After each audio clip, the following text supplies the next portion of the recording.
selain sibuk dengan persiapan Hari Raya ni, parti kita ni pun disibukkan dengan pesta demokrasi, iaitu pemilihan keadilan. Pada hari Sabtu dan Ahad yang lalu, Parti Keramat kita ni telah pun melalui salah satu proses penting dalam pemilihan, iaitu penamaan calon bagi pimpinan dan jawatan kuasa cabang. Jabatan Pilihan Raya Pusat atau JPP Keadilan yang diketuai oleh Yang Berhormat Datuk Seri Dr. Zaliha bagi tahu lebih 17,500 pencalonan pun telah diterima. Dan Dr. Z kata jumlah pencalonan yang besar itu turut mencerminkan komitmen tinggi anggota parti dalam mengukuhkan proses demokrasi dalaman yang matang dan inklusif.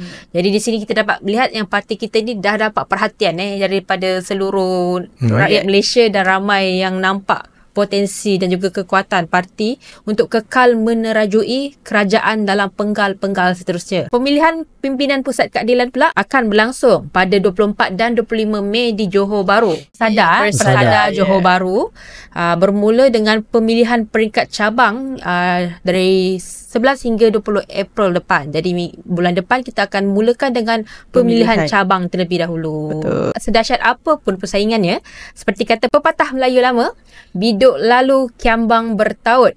Selepas pemilihan kita masih berada dalam kapal yang sama untuk pertahankan agenda reformasi dan semangat madani dalam pemerintahan negara ini.